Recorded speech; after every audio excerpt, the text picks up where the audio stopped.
Hello, this is John from the Haunt Informer, and today I am talking about the horror movie Where the Scary Things Are, and that horror movie was actually filmed on location at Field of Screams in Mountville, PA. I'm going to talk about all the different filming locations that I could tell from the trailer, the official trailer that came out, and I will have the link to that trailer in the description below. So today I'm talking about the different filming locations that I could tell from the trailer, the official trailer for Where the Scary Things Are, and that will be coming out soon in 2022. And like I said in the intro, I will have the link to the official trailer down below, so you can check that out for yourself and watch the trailer and see what you think of it. I'm actually really excited to see this movie. I think it looks like a lot of fun. I really like the different mythology they're creating with it, with the character Lockjaw, the monster they have, Lockjaw.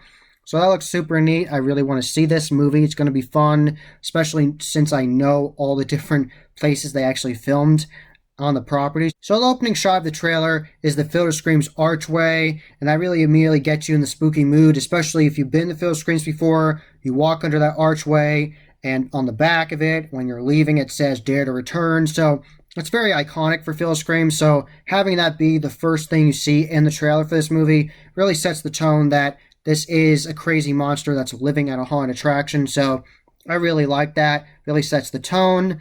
And then next they show the Frightmare Asylum facade, which is a very foreboding looking building, a decrepit asylum.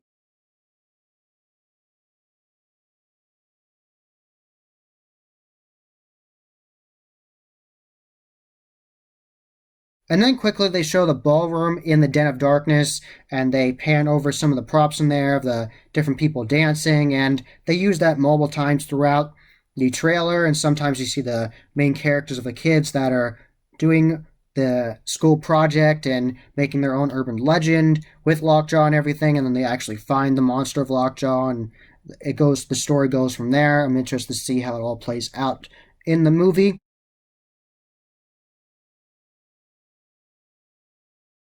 A big part of the storyline is the toxic waste dump scene on the Haunted Hayride. So if you've been on the Haunted Hayride, imagine walking up to that and seeing the toxic waste sign, and to the left is that little pond, and there's water running down into it, and that's like toxic waste. So they jumped upon that with the storyline, and that is where Lockjaw comes from, the monster in the movie. He actually comes from that toxic waste little pond.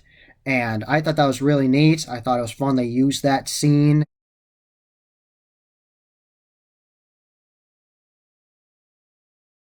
And you see Lockjaw walking through that scene under the sign at the kids.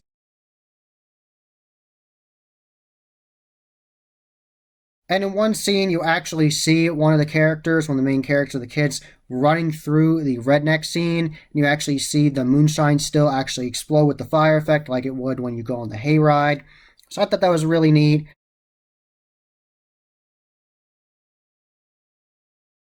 Like I said earlier, Lockjaw is living in that little pond next to the toxic waste dump scene, and they actually refer to it as a sludge pond in the trailer, so I thought that was interesting. So they really take advantage of all these different scenes they have. And then they have an overhead shot of the midway, and it's showing more of the asylum again with that fence they have around it, the metal fence. And you can see a little bit of the Den of Darkness sign, but they don't zoom in on that.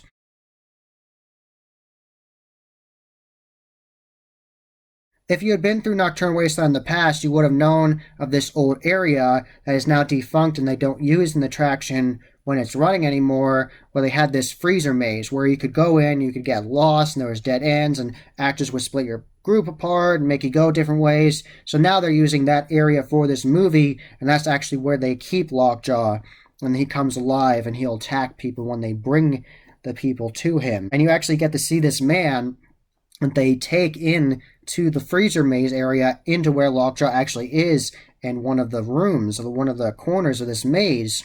Lockjaw is actually in the corner there, just being foreboding and creepy and menacing, and then it comes alive, the monster comes alive and starts coming at him, and the guy just laughs and he's like, this is just a practical joke, I don't believe this. And then the cliffhanger for that is then Lockjaw attacks him. But we don't know exactly what happens. You have to see the movie to find out what exactly happens to that guy. And this movie is rated R for violence and language, so they are not going to hold back with the violence that we do see. So it will be interesting to see the different kills that Lockjaw gets to do in this movie. And I wouldn't be surprised if he ended up killing that guy. So it'll be interesting to see exactly how he kills him.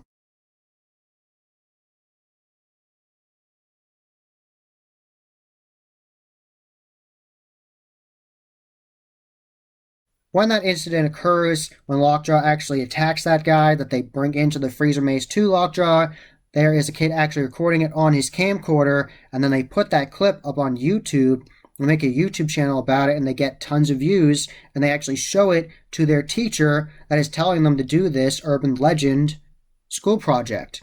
And he doesn't believe it. He's like, this can't be true. I don't believe you.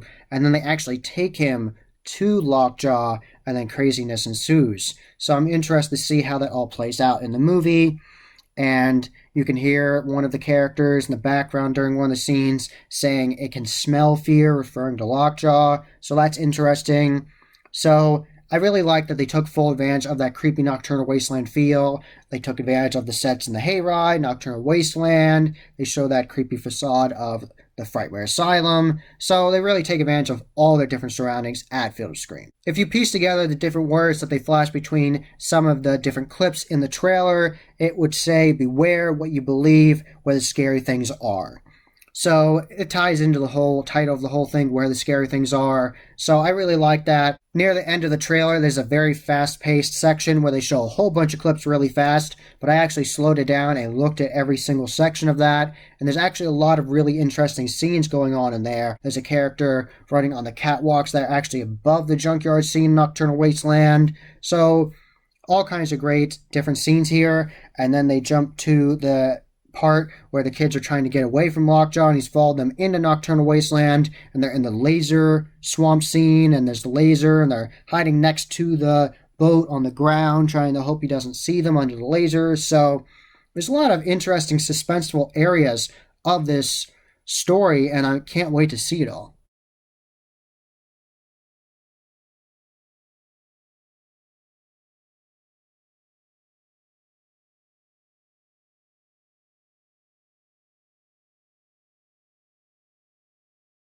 A really cool shot near the end of the trailer was the Tormented Twister, which is absolutely massive vortex tunnel that the whole hayride wagon actually goes into during the hayride. If you've been on the hayride, you know how awesome it is, and they play horror dubstep when you're in there.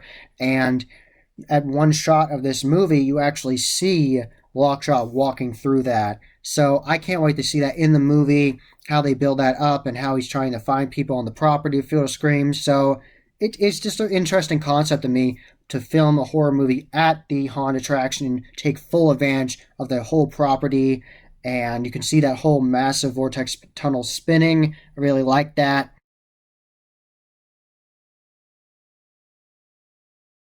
Near the very end of this trailer, Lockjaw actually jumps forwards and grabs the kid with the camcorder that's recording him. He drops the camcorder and he's grabbing him by the throat, and he has him against the wall, and there's a very alien xenomorph-esque like homage where Lockjaw's creepy jaws come out at him and he snarls at him. So that was really cool.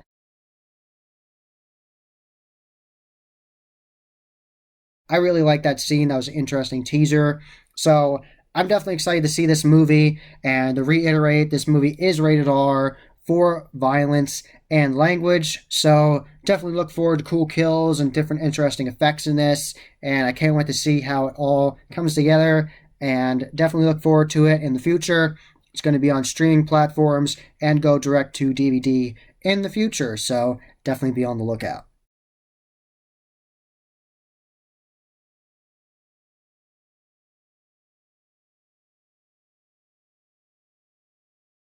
That was the Haunt Informer. I hope you enjoyed. Subscribe and hit that bell icon so you get a notification every single time I put up a new video. Give this video a thumbs up and share it with your friends. And I am on social media. I am on Instagram, Facebook, and Twitter. You can find all those links in the description below. And as always, happy hauntings.